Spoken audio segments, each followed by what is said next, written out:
Ladies and gentlemen, welcome back to the podcast. I'm your host, Tyler. Over there is your other host, John.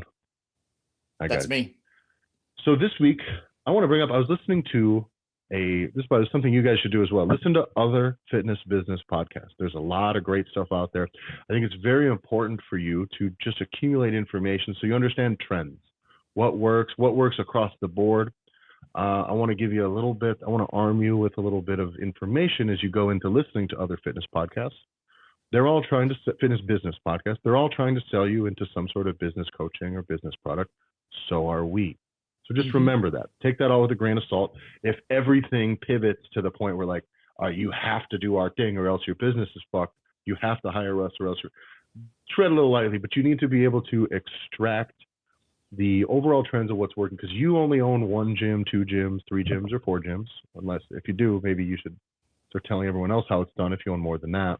Right. But like, it's good to get information. If you don't have a network of larger coaches, at the very least, you can listen to people that are disseminating information that are operating hundreds of gyms or have inputs from hundreds of different gyms. So yeah, this this episode we was listening to, it was called, do you remember what it was called? It's the Fitness Business Secrets. Yeah, these are the Australian dudes. Australian dudes. Yeah. It's all very gym launchy, and we'll get into that stuff later, where it all kind of sounds like they're all doing the same stuff, you know, from the consulting side. They all have an inner circle and they all have these things and they kind of run the same types of stuff. But I listen to these things looking for patterns. Pattern recognition is very important, especially for operating a business, because trends are simply just patterns, right? So they kind of talk about what is working the most right now for lead generation. And this was a great episode where they went to, obviously, Facebook ads. Running Facebook ads are still king. Facebook and Instagram ads is king for lead generation in general. That is still the top source. So if you're not able to run Facebook ads, paid leads, and you're not doing it, you should maybe look into figuring it out. Don't jump in. Don't give the keys over to somebody else and just let somebody crash your ship or empty your wallet. But it's a game you at some point need to be willing to play. If you're not, you are just leaving a lot of opportunity on the table. But that kind of works for everything. Your advertising is how you get people. That is how this works. If you're not advertising, you're missing the boat in one way or another. So that is obviously the first source of leads. I don't have any real input on that other than don't just give away the farm and let somebody else empty your wallet for ads. Because you don't understand it, you cannot just get ripped off by the complexity of the whole situation. I would say my advice on getting paid leads or having people that's going to help you with Facebook or Instagram, because of my background coming from marketing and having a lot of that when it comes to like building websites, is there are thousands of people that are offering this service. Yeah. Some of them started yesterday. Some of them have never had a client before. And then some of them have been generating their clients millions of dollars for years. As Facebook has been evolving, as there's been the trends have went up and down. And so the best advice I would give anyone that's interested in trying to find somebody that does paid ads in your particular market or your particular niche, get a referral. Yes. Find someone that's in your network that you trust. Reach out to us. I'll happily give you a referral to people that I know that have done this well for other folks that are in our networks. But at the end of the day, if you don't, it's a little bit like taking your car to a mechanic. You can get ripped off if you don't know anything. And you gotta find someone you trust, or at least get some insight into that the person is maybe not even trustworthy, but capable. And not only capable, but just like everyone maybe can fix your car. It's true. Everyone's capable of fixing your car, but what if you come in and they just have a higher likelihood of having a hard time figuring it out and getting it wrong than others, and that you may go in 8 times out of 10 and be fine, but you have a 20% chance of eating a whole plate of shit when you go to that guy, whereas somebody else you might have a 5% chance of eating shit. And that is just the nature of all business. We're getting some sort of inside track to know what they're really about and what they're really capable of is important. And there's, go ahead, John. I was like, there's so many different aspects of this paid lead running ads through Facebook and having people help you do it, that it's important that you at least have people that you can talk to that can say, because you can feel like you're getting fucked and you're not. You could be kicking all sorts of ass, but if you just don't know enough to know anything, I always feel like I'm going to get fucked by the mechanic whenever I'm taking my car to him. If I at least don't know what is happening, or I haven't been around, especially when it's your first opportunity, there's so much you don't know. So that's why you want to have other people that you can lean on their trust or their referral of those people to kind of give you the confidence to maybe dip your toe in that water.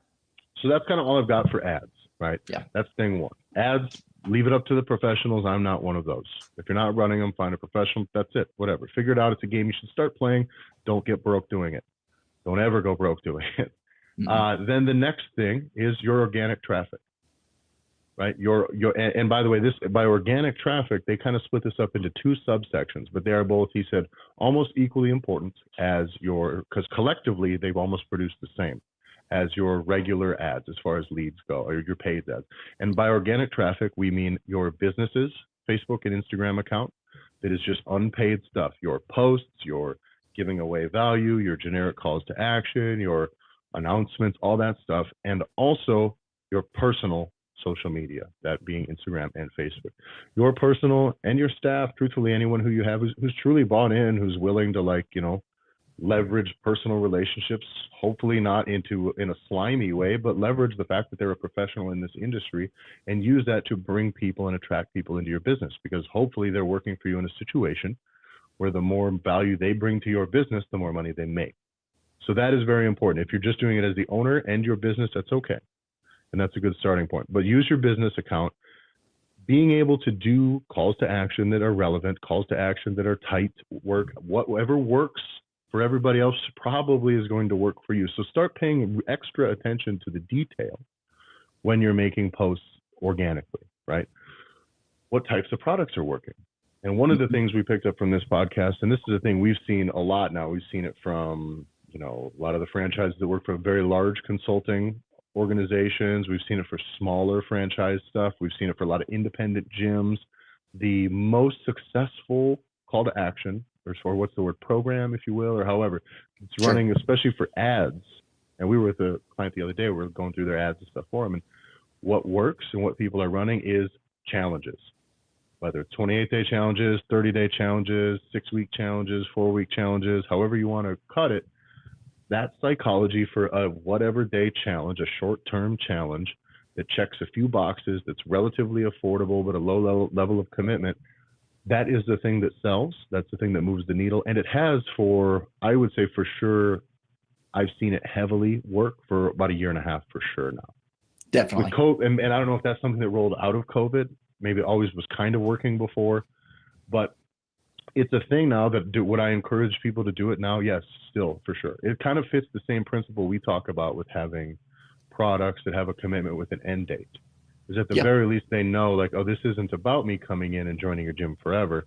This is about me doing 28 days, and that 28 days, this price tag I attach with progress, whatever progress, whatever amount that is. So that seems to fit the psychology of the buyer, and it seems to fit it very, very well enough to work. On the flip side of this, because everybody is pitching challenges because challenges are working, there will be a point in which if you're rolling out challenges, you're doing it too frequently, too noisily, or you don't differentiate yourself at all, you're going to look and sound exactly like everybody else. Mm-hmm. And I see a lot of stuff on Facebook too, where there will be like 24-hour gyms, global gym type stuff. They'll run as well, like a 4-week, 6-week challenge. If the ad copy is like perfect, of course, because they have a larger franchise structure, it's brilliant. It's like the terminal, what was like challenging workouts, nutrition assistance, fun group sessions. Like it all felt low pressure. It all felt approachable, and it felt like it was 4 or 6 weeks or whatever it was. That every single box was checked as far as like what a potential buyer would need, and it was simple and it was concise, and you could sign up right there.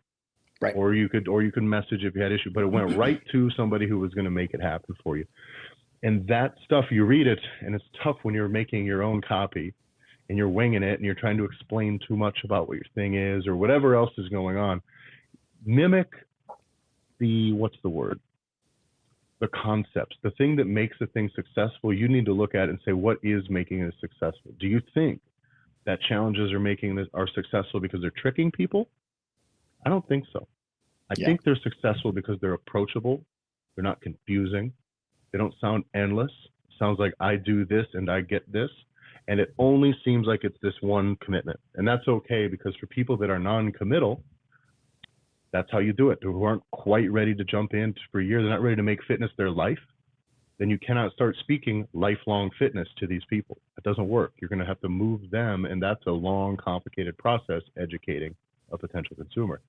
But if someone's sitting on the couch and go, man, I'd like to just commit, maybe get moving a little bit, those challenges seem to fit. They seem to work. And that's the thing that I kind of like about them, is it speaks to a different person. Right? It does. And that doesn't speak to lifelong change. It doesn't. Your job is to get them fired up in that 28 days or in that 6 weeks, and then get them excited about being there. They enjoy showing up. They're familiar. All the concerns that they have. Will I like the place? Do I like the coaches? Are they friendly? Is it too hard? All that gets put to rest. So then all you have to do is talk to them about commitment, about long-term, about the next step. And that's much easier. So I think the challenges fit to bridge that gap between the big relationship, the big lifetime fitness, the lifelong fitness, the big, I now have to change my entire self forever to become a person who is fit. That's where we want to get people to. But I think the challenge bridges that gap very, very well. And that's why it works. But it's going to dry up. I'm telling you, the amount of gyms I'm seeing running challenges, personal trainers run challenges. I run a short-term deal too. It's 6 to 12 weeks, give or take. But it's a very specific term with very specific goals. And I'm not doing like I'll coach anybody to everything type situation. We're going to fit into this narrow box because it's the easiest thing for me to explain.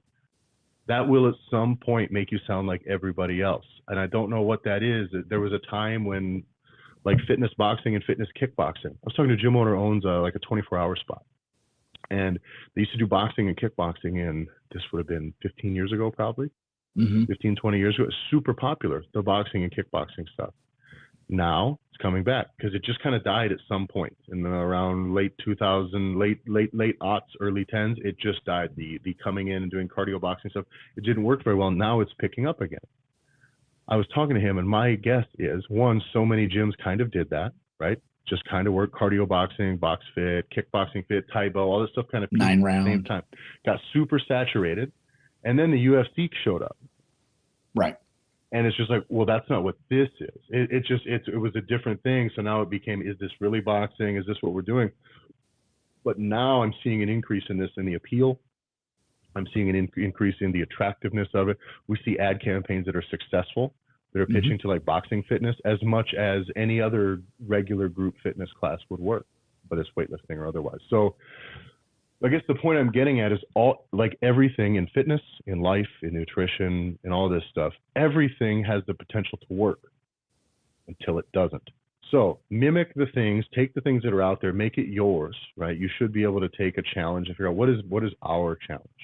What can I guarantee these people in here? How can I deliver it in a way that's concise and not convoluted? How can I deliver it in a way that is approachable and easy to figure out? How can I deliver this in a way that makes us a lot of money too, and it gives us the most opportunity? And how can I communicate this in a way that's really approachable and sounds like it will get someone excited? And when you figure that out, you're going to do it, and it's going to work until it doesn't. And then you got to go back again. And this is the thing we talk about in the past, which is you need to debrief after everything that you do, every program launch you do, successful or no. Every week of social media posts on leads or ads, right? At the end of this, how did we do? What worked? What didn't? Why do you think it didn't work? Is a text message me right away call to action the best way to go? Is, hey, DM me? Is that the best way to go? Is leave a thing in the comments? Is that way to go? Is email me? Is that the way to go for a call to action, right? And that's going to be different for every post and every situation, but you need to look at it and go, which of these options works best, which would have worked best, and maybe this limited me 20%, and maybe my explanation limited me another 10. Maybe the title, the branding of the thing limited me another 30%, and maybe just didn't feel generally accessible. Now you have a program that executed at 10% the success it would have had those other issues been fixed. But everything you just described for the last 3 minutes has been tied to thinking about this. making sure, one, that you're dialed in, that you're paying attention to podcasts, paying attention to other gyms, what other people that are successful, finding people that you are following that are folks that you would love to, they have already achieved maybe what you wish to achieve eventually. Yeah. Right. Everybody needs to be looking at someone else, not as, oh man, I wish I could be them one day, but it's like, treat them like they're putting on a clinic, and treat it like you have paid for access to that clinic, because what they're doing, if they're really successful, is on purpose. And everything you just described, Tyler, whether it was what your call to action was, what your image was, what your video was, how you did it, what you said, what all those different elements, all of those things only matter if you're testing. Yeah. You don't know if you're not doing that debrief, if you're not bothering to look at it, and you want it to be a little bit like putting your money in a 401k for somebody else to manage for you and hope you get rich one day. There's going to be a rude awakening. You have to be an active participant. And that's where, if you're going to bother to try and play this game or think about this, how do you know if the text message, just text me and giving them a phone number or DM me, you don't know what's going to work and what's not, especially because the goddamn goalposts get moved by the platforms all the time, which is why you never should be married to any one thing, because you don't know. By the way, this is a thing that marketing people talk about running ads all the time, which is what's the best way for me to get the most money? Well, you're going to start and you're going to do one thing, and then you're going to do two things, and then the one that works better, you're going to do that, and you're going to get rid of the other one, and then you're going to change something about that one, and you're going to run them both at the same time, and you're going to constantly do that forever. And you're going to constantly try a bunch of stuff, and you're going to find trends that don't work and dump them on. And you're going to keep doing that. And by the way, you have to be willing to revisit those things, because eventually the thing that didn't work 5 years ago is going to be the thing that works now, because everybody's been doing what works now over and over and over again, and you look and sound like everybody else. Mm-hmm. By the way, in my opinion, I think like I've had a lot of good success doing this lately with some of my own stuff. I'm opening up some personal training stuff locally here for myself, taking on a few clients with some very specific things that I want to work with them on. And it's worked really well. And all I've done was posted testimonials from clients I worked with in the past. That's it, like their quote in their words. And then just say what I'm doing. 12 to 6-week packages. We're focused on weight loss, strength training, whatever. You want to work with me, DM me. That's it. And that's very simple. The DM me thing, if you want to get started, has worked really, really well, because people who are interested in making a change don't want, in my opinion, the reason it's worked, I guess, they don't want to post in the comments. An email seems like too many steps a little bit. So that was my logic for this one. I would have gone with the text number, to be honest with you, also, or left them both there, because a person can do either of those things and feel like they're just talking to me, because there's a moment of vulnerability that's there. Sure. And so expecting too many steps to be vulnerable can slow down that momentum that someone has. When your thing spoke to them, you need to make that slide very smoothly from that feeling to the action. And if you create too many barriers, too many apps that got to open, too many things I got to remember, it goes away very, very, very fast. Text message I would have done as well had I had put up a separate Google number or something, but I wasn't going to put my personal number, especially around here. but that's my logic, right? I will say this. I think 4 years ago, 5 years ago, DM me for this or DM me for that was kind of whack. Sometimes it's the best you can do. 2 years ago, 3 years ago, I would have almost really doubled down and make sure there's a link. I would have gone, there's a link in the bio. We'll go to either a landing page or something very simple that would pull up my email contact or pull up a messaging. But beyond that point now, I think that might be a little bit convoluted. The truth is, people hear link in bio too much. Now they want a DM. Maybe they want to text. But literally that's the thought process I go to. But I can tell you this for sure, that I generated about 19 leads off of 4 Facebook posts total. Yeah. And I just reposted them to my story, and that was it. I didn't fucking hustle anything too hard. 19 leads, was able to kind of handpick who I wanted to work with. And I still have a bunch of them who I could reach out to once we're able to open up again and can scoop them up again. So that's the nice thing, is I still have all these people kind of sitting in the wings that I don't know how many would take action if I want to make it happen. But that's all from posting organically about that. And so the other side, John, that I want to make sure we talk about, the organic leads, personal and your business. And this was the other podcast that kind of confirmed this. The things that are working the most needs to be testimonials. Yeah. Testimonials, transformations. That's the thing. So you need verbal testimonials, video testimonials. You need photo transformations.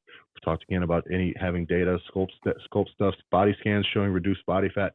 Whatever that is, your results and your testimonials got to be the centerpiece of what you're communicating, because everything else is you talking about yourself. No matter what. Even if you're talking about your community to the outsider, you're talking about yourself. Talking about your equipment or your coaching philosophy to the outsider, you're talking about yourself.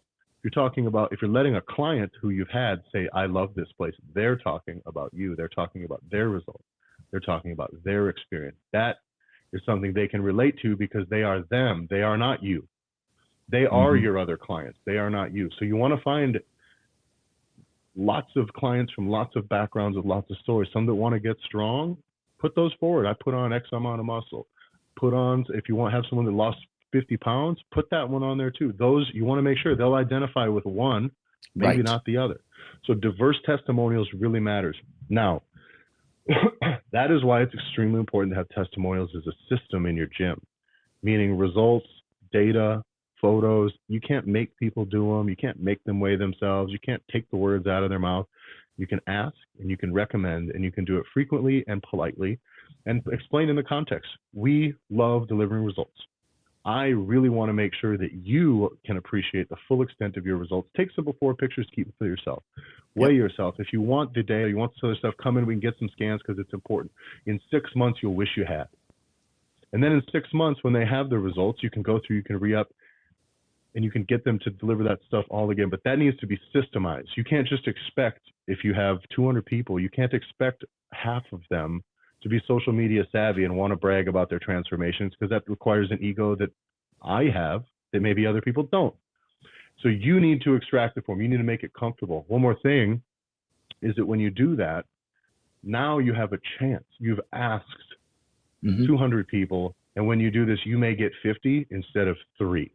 Because that's the truth, is if you just let people run, your only people who are kind of social media people who really put their lives out there are going to do that, are going to post a picture of themselves with their shirt off or something. You know what I mean? Right. And so it's important to just foster that type. And by the way, what that is confidence at that point. So you want to foster that confidence in their own results. And once you build it into that system, there are key milestones during someone's kind of fitness journey as they're jumping into a program, into a challenge, into a new gym, start working with a personal trainer, whatever. There are key moments that make a lot of sense, that aren't a lot of work, to be able to extract that testimonial or be able to establish that baseline that, if done out of sequence, feels weird, feels salesy, feels uncomfortable. So it's key to make sure you're hitting those important milestones when it matters. So then it's super fluid. It just happens, and nobody even thinks anything about it. There would be no reason to feel uncomfortable for how you execute that.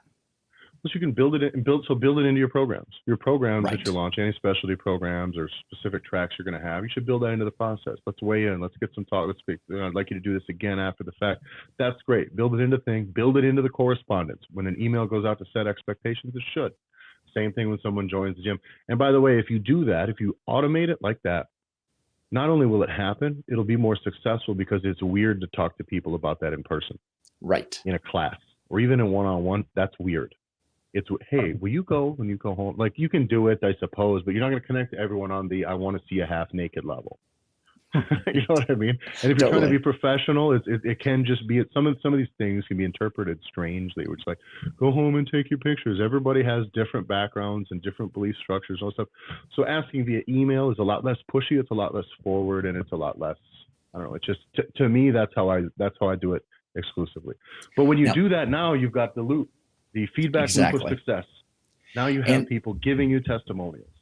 When it comes to, so there's a great phrase that a coach that has worked with you and I for our businesses as we've done stuff together, even before you and I started working together, her coaching of me and my wife's business has helped us do things in the different clients we've worked with. She has talked about when it comes to testimonials, it's the idea of when my story becomes their story then allows others to come in and have it become our story. Yeah. You can only brag about yourself so much. When you have the ability, because you've done it so many times, you've been so successful that you can now let others that haven't worked with you see them there. That person was successful. Let me show you them. Let me show you Tim. Tim started here. This is where Tim is now. It's like, well, damn, if I'm not working with Tyler right now and I see that Tim kicked ass, well, now Tyler can do it because Tyler's special. He's huge. He's super jacked. He's been lifting forever. It's whatever. You're special. But Tim doesn't seem that special. Tim seems like me. And their story now becomes our story. So you have these people come and they're attracted, and it does more for your business ever, to where it's like once you see people that have truly evolved in this game, they don't talk about themselves anymore. It's one testimonial case study after another, after another, after another. And we talk about as coaches, right? Our inclination, coaches and gym owners and fitness people, we talk in fitness speak and in coach speak very often. We talk amongst ourselves. We have to direct it very differently. Great coaches are good at this. I don't like to use dumbing down, but like translating things into a language or a potential action that makes sense for a person. Coaching cues are like this. If you're talking about specific muscles, is weird. Sure. Right. But if you can poke somebody in that muscle and they can feel it, go, oh yeah, okay, that makes sense. And then when they move, like, now they get it. Whatever it takes to bridge that gap is important, right? But no matter what, we always have to make effort to speak in a language that those people are going to understand, that the people who haven't made the move into fitness are going to understand. To relate to them and to communicate in those terms is hard because it's just not where we're at. So you don't have to try that hard when you let other people who are them, who were in their shoes, use their own words. And that's the language that you need.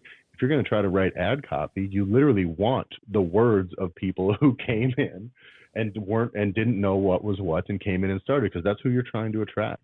So that is the real value of testimonials. That's the key. Testimonials are key. Transformations are key. Referrals was the other one.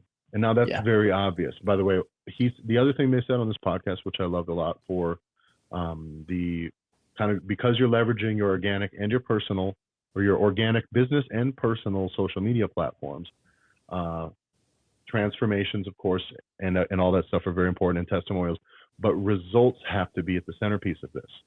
And results are the centerpiece of referrals as well.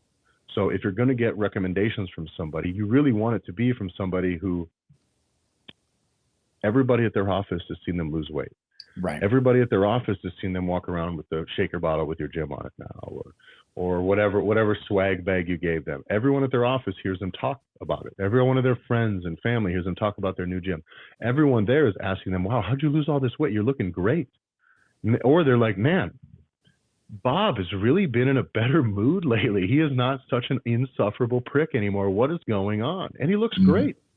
I hate Bob a lot less than I used to. That's okay, right? They don't even need to like Bob. They just need to like the results that Bob. They need to like what you did to Bob. Sure. That's great. And so that is really important. So as long as you're able to reinforce results as the centerpiece of your thing, make sure that is, because otherwise your lead generation tanks. You can have a great place where people come and have fun, and it's wonderful. But if you want to grow, that's where you're losing it, by not having enough testimonials to drive referrals, not having good enough results, testimonials, and transformations to drive referrals and get good organic action via your social media. We see so many gym owners, personal trainers, anyone, skills trainers, and they always want, I mean, at least when we're talking to them, they want to make more money. And the mistake has been that more money means doing more. And we've talked about this so often, that it's stop doing more, right? More is not better. Better is better. And that concept at its core is what you've just described, which is testimonials, referrals, all these people that you already have. If you want to make more money or be more successful, there is money that is found money. It's like digging around in your couch at your Mm-hmm. house. And the reality is these people are there. These opportunities are there. You're just not executing on it. And if you just start building these pieces, you don't need to build a new program. You don't need to roll out something new. You don't need to go get a mobile app, whatever. If you have those things, all the power to you. That gives us a lot of tools in our toolbox. But if you don't overthink it. Start sharpening the tools that you already have and start using those better. Because as people get results, everything you've just laid out, not to summarize. Yeah. And so find that money by taking action on what you already have. Now, I want to make another recommendation based on what we talked about the challenge thing, right? Use what's working out there to help you because you don't have the data, right? So come up with challenges. Challenges are working. Cool. Give it a shot. It's of almost no consequence, right? Get some of your existing members fired up. Same thing with social media stuff. Themes, trends are great on social media for what works, right? It does. Mm-hmm. This is a thing that I use for every business, every podcast, every gym, whatever that I recommend is whatever the newest format on social media that it is. Whether remember when Instagram? So let's talk about this. I'll be over the course of my 6 year social media management career, if you will. We built a lot of brands from nothing and built some from something to more and launched a lot of new products and stuff out of those things. So I do know generally what I'm doing. The thing that I've done along that the whole way is not do the slimy thing and not farm it out. So I've had to do it hands-on and really figuring it out with my own hands and being the you know what I mean? That's a lot more than people that just send it off to somebody else can speak to. So when I talk about this stuff, every trend, every new feature that a platform rolls out, you should be doing the most on, right? Meaning Instagram started out doing just regular posts. You could post your food. Then they started doing videos. You could do some videos. At that point, they were prioritizing video because they wanted to start competing with other things like YouTube and shit like this. To further compete with YouTube, they launched Next, IGTV. When they launched IGTV, they were prioritizing Instagram TV a lot. I think then you could go over, I think up to 3 minutes, I think was the thing on IGTV. Yeah. And so, but then if you post it on IGTV, of course, there's a whole new set of rules that they launch when they want to make this new feature successful. They'll notify everybody who follows you and some that don't that you posted a fucking IGTV as well as putting it in your feed. That's insane. That's really high value. And you don't have to be the slimy one. Instagram is. And then IGTV expands from 3 minutes to 5 minutes to 10 minutes to an hour. Now you can pretty much do full-length content on IGTV. And then eventually it dried up because not interested and nobody wants it at all now. But they've kind of rolled that into Reels. Well, first they went from that to then the Instagram story. Instagram stories existed so they can compete with Snapchat, something in, something out, but it offered a whole nother new way of communicating. You put it there, it's less committal, it's less in your face, and it doesn't live forever. So you could do 10 calls to action on your Instagram story, and it feels like you're being less pushy. 10 calls to action in 10 days, 10 asks, whatever you want to call it. That's fine on an Instagram story. It really isn't an issue at all. People see it, they move on, it's whatever. If you did 10 in a row where you're trying to just solicit on your regular posts on Instagram, that's a lot. Seems like that's pushy, right? But stories were extremely successful, again, because Instagram wanted it to be successful.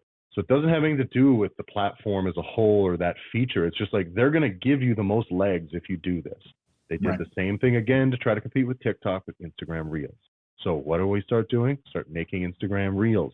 To make them in that format, it works. I don't recommend this for fitness businesses unless you got thick skin. But other businesses, we've done it where then you take the Instagram, you already have the content made in the same format and length and style that works for Reels, works for TikTok. So we start going to TikTok. And that blows from 0 to 100,000 followers. You have 2.5 million views on some things, grow a lot. But in doing this, the strategy is not Instagram Reels do or die. Mm-hmm. The strategy was not, oh, IGTV is the future. No, it's IGTV is the now. And we're going to do what's easiest, what gives us the best chance now. And that is the lesson I want you guys to extract from all of this. Look around. Where are these platforms shoving you forward? What works? Some of these like meme formats just are great because they're hot for a week and then they die. And that's fine. If you want to get on, like if you want to just move something along, use a meme format, use a TikTok format or a real video format that works. Use a bit, a gimmick that is working kind of now while it's hot, and then move on. Don't overstay your welcome. But that is really, really important to do. But also in doing so, don't rip everything off completely. we start seeing stuff now where like, this is the value of things like Canva. Yeah. It's like kind of free. It's kind of web-based. You don't got to know everything about like photo editing. You don't got to know Photoshop. You don't have to like know all of this stuff. You can kind of come in and there's good templates and you can make a lot of shit and you can really do a ton. You can do almost anything. You can do it free and you can do it fast. It's super high value. I don't hate it, but I feel very similar to everybody else who kind of does some actual photo editing in their life, and digital graphic design is like, there's so much garbage now because Sure. people are making stuff on Canva and now everything looks and feels the same. It just feels like it was a thing that they're trying to make it so it looks like a professional made it instead of trying to make it so that it's interesting for another person. That's the thing. Quit trying to make your shit look professional. It probably should, or maybe it doesn't, but just try to make it interesting, or at the very least separate you from someone else. What was the one we saw the other day? I don't want to get into specifics calling one out, but like the exact same template, the exact same format, the exact same color, same as font, somebody else. same And by the way, it's a simple thing. It's just like, here's the words on the thing and it was okay. But like, we see a lot of this stuff out there where like everybody's using, just change the color. I'm okay with this thing. It's like using the meme where Kanye is holding up the sign, the thing, and then you just replace whatever's on the sheet with whatever words you want. Sure. You could do that. That's fine, but that's that. If you're trying to put it out as your brand and your thing, like you can't just rip off templates after templates after templates. Well, you do skin it. Put your business's colors on it. Do you have a color team? Do that. That's what you called out with the Kanye thing, is a little bit like the meme concept. Like you can grab those memes, grab what's popping, whatever's hot. Because it's the meme that's the heat. Right. It's not whatever you happen to put on the piece of paper. That is where, when you see folks where it's like, and it comes back, think about it. Put a little bit of brain power into what you're doing. If you want to put an announcement post out, or you want to call attention to a really great quote that you love, don't just swipe the next template that you see, just update the language and push it out, because you end up looking like everybody else. When I go through my feed, if I see 3 different gyms using the exact same Canva template, you got a problem, man. Like, it's like, don't have it come across that way. And by the way, if you're in an isolated market, it's probably not that big of a deal, right? Because in your market, people are not seeing lots of other gyms. But if you're in a market where there's like, I don't know, fucking 20, 30 gyms within 50 miles of your place or more, like, it's a problem. And so because we follow so many gyms, I look and I see how much of that is going on. Right. And most of it doesn't bother me, except for when literally the colors and all the stuff are the same. All right, guys, you gotta try. One of the best pieces of advice I got from somebody was in social media was just this doesn't work, by the way. If you're self-managed, you can't do this for everything, right? You can't always do it for photos or whatever, but just if you have a post that's important, so this is good for your image, for your text, for whatever you're doing, for your copy, for your call to action, all this stuff. If it's important, make it, sit there, think about it, and leave it. Then you're going to come back and you are going to spend 90 minutes working on it afterwards. You make it, get it all kind of into its first form, then you're going to walk away and go do something else. Come back the next day, whatever it is. If it's important, right? If it's about selling something, it's whatever. And then you're going to come back and you're going to spend 90 minutes tuning it up. It's about the time, not the result, not the outcome. So if it's like, what could I make better? What do I like better? You might try 10 different things before you're like, oh, I like this box better, or I like this font better, but whatever. In that time, you're going to learn what you like. You're going to learn how to bridge the gap between what you have and what you like. You're going to learn what else is out there. You're just going to learn a lot of things. Your copywriting will get better. Your calls to action will get better. You're going to have to put yourself, if you spend 90 minutes on one thing, you're going to have to spend your time thinking about like, all right, what is this type of consumer going to think when they see this? How does this work? How can they get it? Have you tested your call to action flow and just thought, does this make sense? If I hear this, am I going to jump in and DM this guy? Maybe the tone isn't excited enough, or it isn't accepting enough. What's the tone of your copy? Is it upbeat or is it mechanical? Try different versions, but spend that 90 minutes on it. Just try it, by the way. Just give it a shot, because in the end, what you're going to have will be the best chance of success that you can do.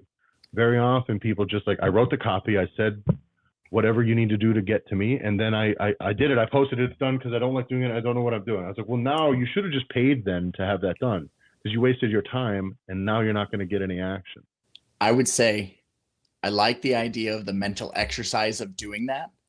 The problem is when you do this, listen to Tyler, do this mental exercise, do it on the You're next going to big thing hire you it might out roll very out. quickly.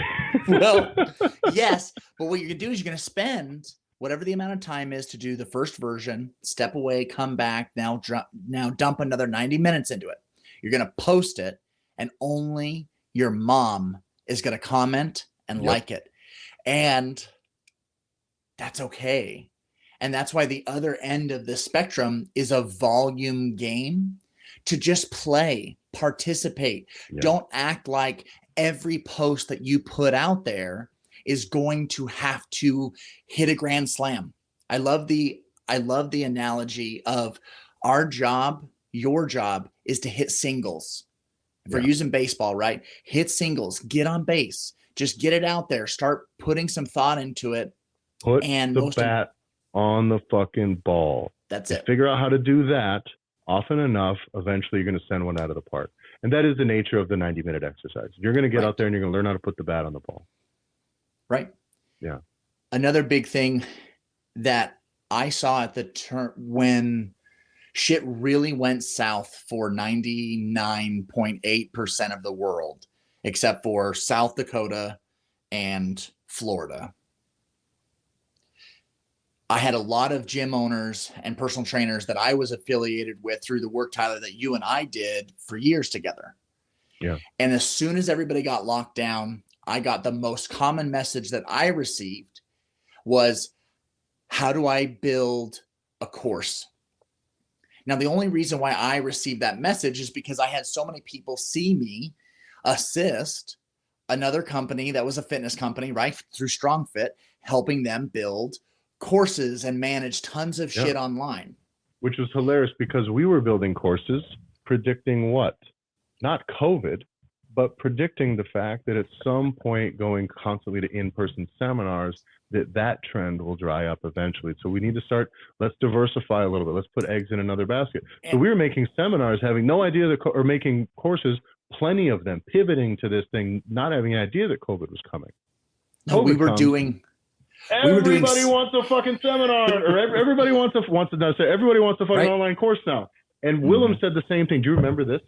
It was like every gym now, because they were doing the content, they were doing remote workouts, they were doing all this stuff, and everyone's like, "Oh, we're going to pivot to this endlessly scalable, infinitely scalable online coaching model." And that was appealing while people had the content and didn't have anywhere to go. The world opened back up, and people were like, "Nah, fuck all that." Yeah, courses don't sell anymore. No. Courses have a scarlet letter on them now, in my mind. One, because I made so many of them, but two, things like Zoom calls are so unappealing to me. If I had a thing where I had to coach people on Zoom, I would almost never do it, because I'm like, we did enough of that for 2 years. It now seems like a chore, not a value. It's not a thing I want to do. So now that experience is not a motivator, it's a detractor. And why, Tyler, the seminar really only started, if we go way back, even before you and I got involved with StrongFit, it started with only in-person coaching and just workouts, sending weekly workouts. So templates, programming. Programming. Thank you. Yep. So that's where it started, was programming. And eventually it was then seminars. Yeah. And then as we saw the seminar, it was like, well, there might be a better way to do like a course thing that's here to get, that's how I came into the game was I think you should get your content out for more people to be able to see that shit that can't come pay to see you in person. So then we build the course, and then we realized, well, an endless forever course seems terrible. What if we did this for a particular topic for how long? 6 weeks, 8 weeks, 12 weeks. 6 weeks. Yeah. So then we started doing that online. So it was this slow evolution as we saw. And what's important is that constant movement and thought as a team, collectively as a team, us constantly talking about it and saying, what should we do? What should we test? It wasn't that we knew it was working. No. It was just that we were willing to try it. And holy shit, fail and fail fast. Just be game to go for it. But look at now in the fitness space over the last 5-6 years. Look at what has become less relevant over time, less appeal, right? Programming has completely sunk. I don't know. I see almost none of it. It's of almost no value. Maybe online direct, like one-on-one coaching, maybe. But if I'm just buying program, no. There's so much of it out there for free. Everything that kind of can be done that is low value and easy and scalable, someone with deeper pockets will give away something of the same value to attract somebody. So like there is a million. I have like 300. I sent you the thing, like 300 or 400 full-on training program fucking spreadsheets and templates in one single folder. It's gold. It's everything. It's every program. By the way, this is like stuff that's been given away free everywhere, but these are things that have been tried, true, and tested for a fucking century.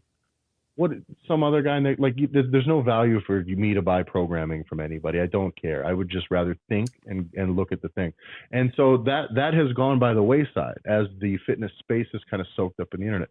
Seminars have just gone down quite a bit. There was a big appeal as the growth of CrossFit because they had their education. It got a lot of people into fitness education more than it did before because the level one was approachable. You could get into coach people. You could coach a couple classes a week at your thing. It's a huge new pot of people, however many, a couple million CrossFitters or whatever in the world, whatever popped up very quickly. Now those people are learning and things. And that's where a lot of the seminars, at least in the space that we're from, built off of that demand. There was that demand. I want to transcend just doing fitness and I want to learn more. I'll do the level one. I'll get into a little coaching. I'm dabbling in coaching. Let me learn. That works that way. Until eventually that gets very saturated. CrossFit HQ has their little meltdown stuff, their underserving thing, their issue with publicity, misreference. So that whole thing kind of gets weird, right? COVID hits, crushes everything that's in person, everything done. Castrated all of it, right?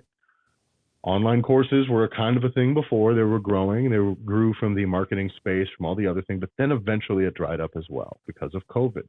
Because COVID made online courses the only way to do it. And now everybody's selling an online course, which is kind of like if you look up a gym in your area, everybody's selling a 28-day challenge or whatever. Like I said before, you still should try one. You still should do it. You still how it works because it works. But know that the 28-day challenge isn't going to be the centerpiece of your business's attractor for very long. Correct. Or at least for 5 years. I've never seen anything like this last more than a couple of years. So it's okay. But play that game, right? See what's working, do it. Think about what could be next. Have ideas. And then try to play that game too. And I would say the biggest thing, the idea is like it's the centerpiece, the cornerstone of your business. What if you were a company in 2019 that your sole revenue was dependent upon in-person events? One of the jobs that I've done for years is work for people and help with software for people that want to put on in-person events.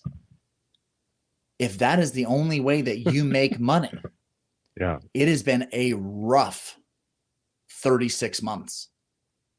And so the reality is that's for like a $1 billion organization as well. Oh yeah. Yeah. This is and even an organization like that is now scramble. You know what I mean? That sends everything into a tailspin. So your business model should be flexible. Your thoughts should be flexible. This is why we do the same thing in nutrition and in coaching and everything. This is like my personal philosophy is no dogma. There is no dogma. The only Bible is that the only Bible in my world of fitness is you should think and try things and do what works. And don't do what doesn't. And then later try what didn't work before and see if maybe it was you. And just continue. That's the game, man. That is the game. Bounce from one thing to another. Give enough consistency to something to give it a chance. Always have your eye on what the next thing could be. And this is why we're going to continue to refer and continue to try and turn all of you on to folks that are writing books that we are reading and podcasts that we are listening to, because you should, for the love of God, don't have us be the only people that are helping you figure your shit out. There's a reason why we stay in our lane, why we share what we are having success with right now with the people that we're working with, but it's also why our shit isn't built on fitness principles. That was a purposeful choice that we made as we started introducing our principles into Gym Hacking University, into gym audits that we do, into the perfect quarterly concepts that we've built with clients. It's not, it cannot be built off of only fitness principles. Otherwise, you're going to be totally susceptible to the ups and downs of the fitness world. I was talking to a gym owner, we'll wrap up here, who is now, it's been 24 years in the business, 24 years owning a gym. And this was like a 24-hour place. You know, they do some personal training. It's very much, it's a position where you got to zoom back and go like, it's not a management thing. You don't want to manage a bunch of staff. Your opportunity to grow in a lot of those verticals now would require a ton of management, ton of staff management, ton of training. That's liability, that's risk, that's a totally different thing. So they kept it simple. They stayed in their lane and they adapted where they could. Group fitness kind of grows. Let's do a little bit of group stuff. They offer more of it just as value as upsell, but it just keeps them relevant, keeps them in the game when these other things are happening. And I can tell you this is like this guy knows really well is these things come and he will always spec them. He doesn't shit on any of them, which is important, by the way. If you're talking trash when some other things come on, it's not going to represent you very well over the long haul, talking shit about your competitors. But the thing that he's done really well is he's always given the stuff what it is and knows exactly what he does well. And so boxing grows stuff. He has some boxing stuff set up. Classes worked. He did some class stuff. Outdoor stuff became popular. Did some outdoor stuff. Kept minimized the input, but made sure his people got a taste of what was out there in the space. But to survive for 20 plus years in this industry, in the fitness industry, and to not be a snake, there's a lot of lessons to be extracted. And that is really like just observe and know that these things come and these things go. And that's all you need to know. Right. And just know that is the game, and like where you want to be in that, where you want to etch yourself in, that can change. It doesn't have to. But if you want to make it work over the long haul in the game, you got to be flexible. You got to think for yourself the whole way. Don't let us think for you. Don't let other podcasts think for you. That's your goal, is you got to be the person who can adapt along the way without selling your soul. And that's really, I think, a pretty commendable goal. 20 some years in any business is incredible. I couldn't work any job for 20 years. Not a single job. It doesn't matter what the job would be. But to work 20 years in an industry as fickle as the fitness industry is something there's a lot to be learned from. Look around in gyms in your community that have stayed open for a really long fucking time and figure out what works. Maybe they're philosophically, they're way different than you, but something in there has kept the goddamn lights on, and you should figure out what that is. So your mission, get out there and be somebody. No, what is that? That's from The Jerk. Be the best you that you can be. No, man. So get out there and start looking at things. What trends are out there that work? What works in your community? What works in your region? Look into places maybe that aren't in your community if you want to mimic another strategy or whatever you want to do. Look at social media strategies, call to action, ad copy. You know what I mean? Like, there's no reason to kind of all ad copy kind of does sound the same anyways. Like, I'm not saying copy paste somebody's shit, but like understand the principles that are being said, and then use your voice. Figure out what that voice is, what that voice should be, what it can be, and start to practice with that stuff. And know that if it drops on its face, it's okay. But the point is that you're getting better at it. And that's the goal, is you're not going to hit a home run tomorrow if you can't put the ball on the bat on the ball. Both. So, both. Guys, it's got us wrapped up. We got all sorts of cool stuff going on. Too much to tell. If you want to work with us directly, want us to come in, fix your offers, your offer stacks, get you rocking and rolling, you can message us. We're doing some custom stuff. We have a lot of businesses that are coming to us with a lot of very kind of different financial structures. And so the true opportunity for us to come in and help your introductory offer, teach you how to sell it, how to take the services you're doing, things you're already doing, and make the most money while give your clients the best chance for results. We can put together things like that. We really want to integrate them into your whole business more than we want to just take over one little segment. So it's really important that we take a whole look.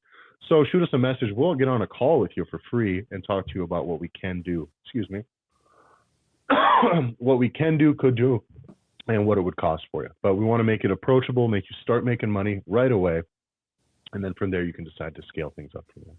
Yeah, you can follow us on Instagram at The Gym Owners Podcast. If you're only listening to this podcast, you can watch us inside of our community. So we have the Gym Owners Podcast group on Facebook. You can access that at community.hackyourgym.com. Thanks for listening, everybody. John, is that the most ranty I've been in a while? That might be good. Remember, we might be top 5 rants on this podcast as a whole. We went hard. So thanks a lot for listening, everybody, and we will talk to you next week. See ya.